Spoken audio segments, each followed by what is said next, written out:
On equity zero था, तब STT को लाया गया कि एक सिंपल अपफ्रंट लेवी होगी रेट्स पर regardless of profit and loss.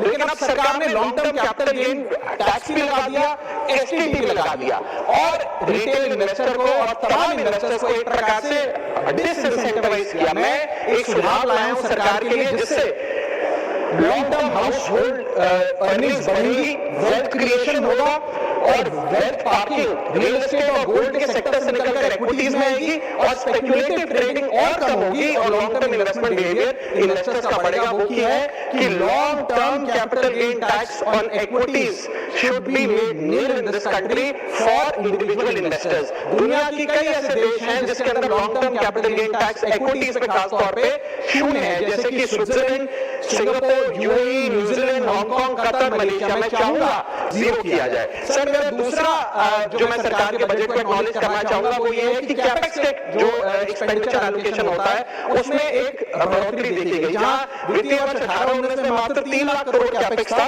वो इस वित्तीय वर्ष में 12 लाख करोड़ तक पहुंचा है, which is 4.4% of the GDP, which is a good step. It will have a multiplier effect and it will prioritize asset creation. लेकिन इसके साथ-साथ सरकार को 5 साल में क्या कैपेक्स वो कौन-कौन से क्षेत्रों में खर्चा करने जा रही है उसका एक ब्यौरा देना चाहिए, ताकि प्राइवेट सेक्टर भी इस कैपेक्स के खर्चे को मैच कर सके।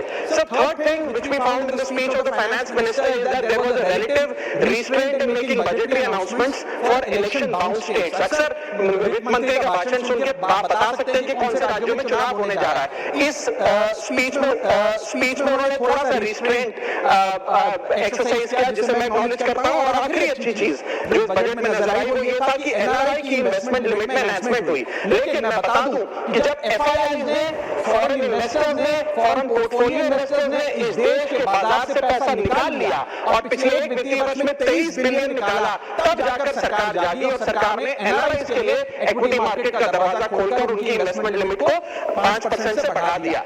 इसमें कोई दो राय नहीं है कि इससे इन्वेस्टर्स 32 मिलियन एनआरआई इन्वेस्टर्स को भारत के बाजार में पैसा डालने का मौका मिलेगा। लेकिन इसी के साथ साथ सरकार को इस पर भी गौर फरमाना चाहिए कि क्यों फॉरेन इन्वेस्टर्स भारत से पैसा निकाल कर बाजार को छोड़कर जा रहे हैं। Sir, now I come to the bad part of the budget. First thing is the debt to GDP crisis. सरकार ने और डेट लेने के लिए, कर्जा लेने के लिए इस बजट में फॉर्मूला ही बदल दिया। पहले सरकार डेट जब लेती थी तो ओल्ड एफआरबीएम रूल्स के तहत 3% ऑफ जीडीपी तक का फ्रेश डेट लेती थी।